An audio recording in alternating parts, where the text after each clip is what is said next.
made a little history Tuesday night, didn't we?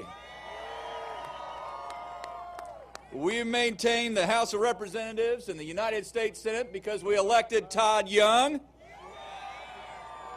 Here in Indiana, we elected a Republican superintendent of public instruction and a Republican attorney general, and we protected our supermajorities in the State House and Senate. And if I do say so myself, thank you, thank you, thank you. We maintain the governor's office as well.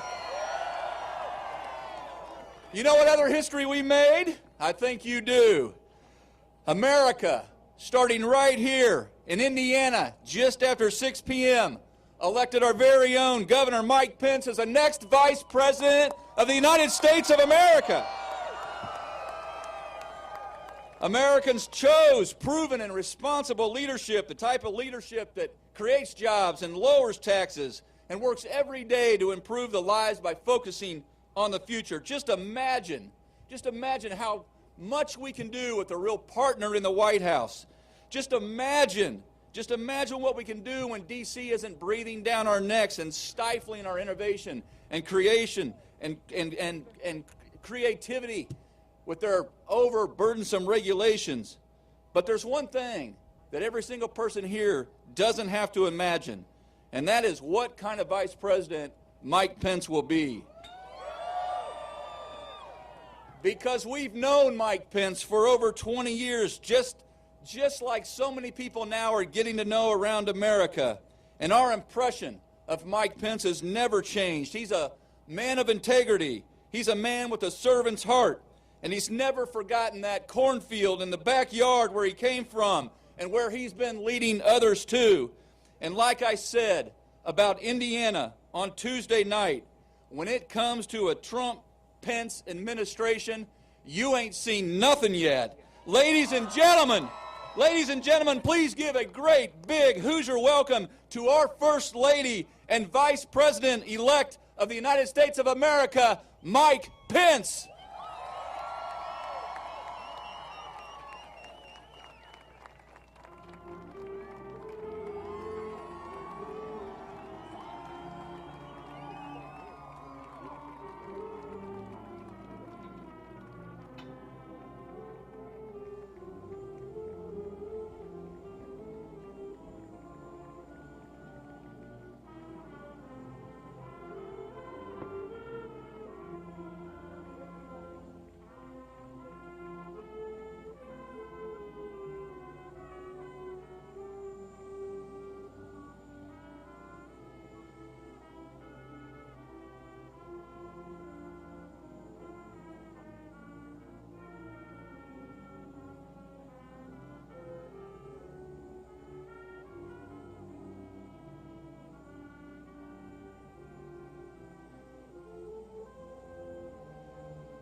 She stood in the street, smiling from her head to her feet. I said, hey, what is this now, baby? Maybe she's in need of a kiss. I said, hey, what's your name, baby? Maybe we can see things the same. Now don't you hate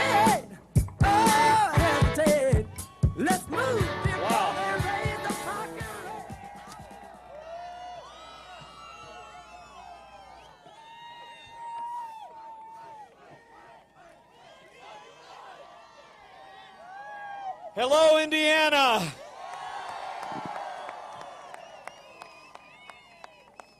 It is wonderful to be back home again. Thank you all for coming out. And it's a special joy to be introduced tonight by the governor-elect of the state of Indiana, Eric Holcomb, and his wonderful wife, Janet. We're also so moved to have so many neighbors and friends to give us this warm welcome home tonight. Especially grateful to be joined by one of the great public servants in my lifetime in the state of Indiana. I know he is here. That Senator Dan Coates and his wife Marcia are with us. Would you join us in thanking them for a lifetime of service to the state of Indiana? And also grateful to be joined with newly re-elected majorities in the Indiana General Assembly by Speaker Brian Bosma and his wonderful wife Cheryl. Thank you, Mr. Speaker. Thank you for honoring us tonight. And to all who are gathered here today, we are deeply humbled and moved by this warm Hoosier homecoming. You know, in my life, I've been blessed in so many ways.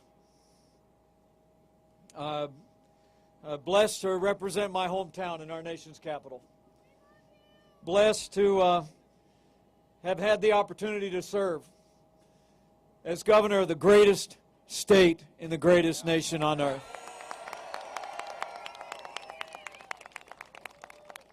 But I am deeply humbled to stand among my neighbors and friends with my family at my side, to know that it will be my great honor to take that lifetime of experience to serve as the Vice President of the United States of America. And I want to thank you all. I'm just here to say thanks and here to give lots of hugs. First and foremost, I want to thank the love of my life, a girl I met at the very same church where we voted on Tuesday, who has been at my side for 31 years, been at my side over the course of this campaign over the last 4 months, and she is going to be an extraordinary second lady of the United States of America, my wife, Karen Pence. And we're so grateful to our children, our son, Michael Joseph, who couldn't be here today, serving in the Marine Corps, our wonderful daughter, Audrey, who's overseas. But I want to give a special thanks to our first daughter, our middle child, who literally traveled across the entire country with her mom and dad. I said she was babysitting her parents while they ran for Vice President of the United States. This is an amazing young lady, our daughter Charlotte, and we couldn't be more proud and more grateful.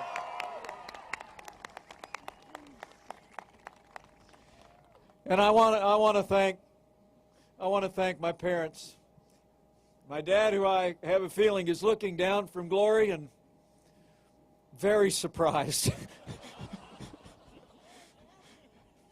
and I want to thank my mom, whose energy, whose love of this country as the daughter of immigrants, whose passion for service and passion for our family continues to animate all of my life. Mom, thank you. Thank you so much.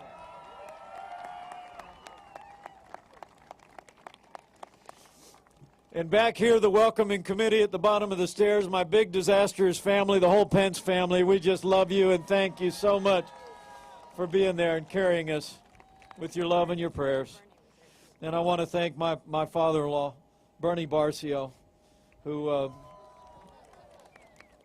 we consider him part of the Pence family, whether he wants to that label or not. Lastly, I want to thank all the people whose support, whose kindness, whose example has raised us up. Make no mistake about it.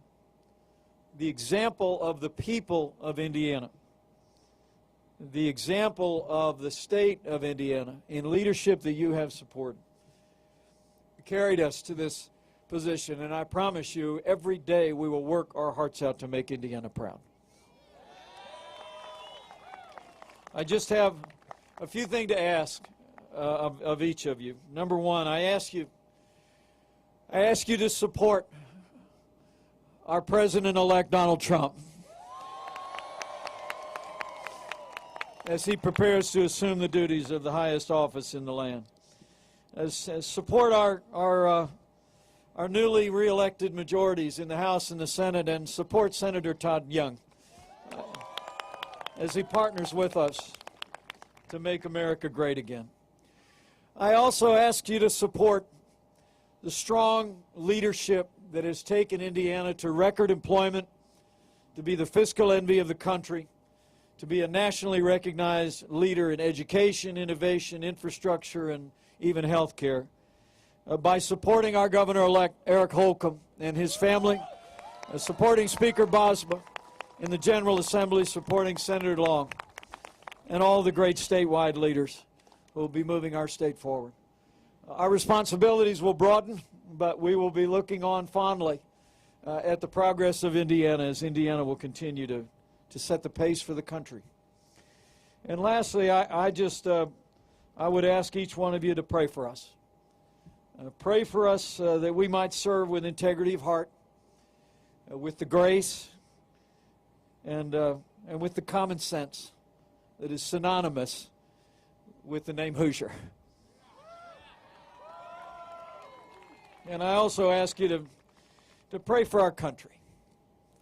I pray that we might find our way forward as a nation, that we might renew the American dream, that we might create new opportunities to improve the lives of the people of this nation, and in that way to heal the divisions in our country and move forward to a more prosperous future, and move forward with firm reliance on providence as one nation under God, indivisible, with liberty and justice for all. So let me say on behalf of my family, and my kids, Mom, our whole extended family, I just want to say thank you.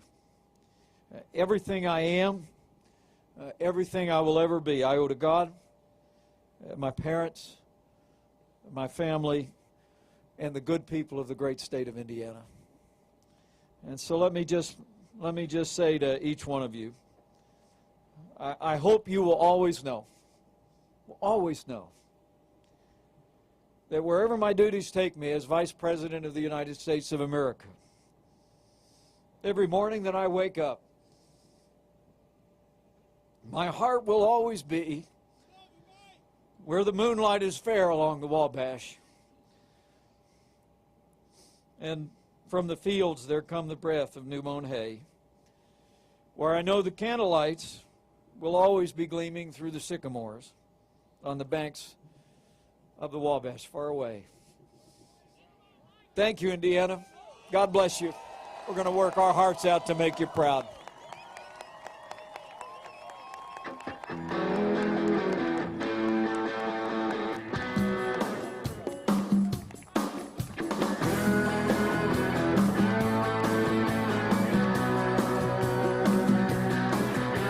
Sun coming up over New York City. School bus driver in a traffic jam.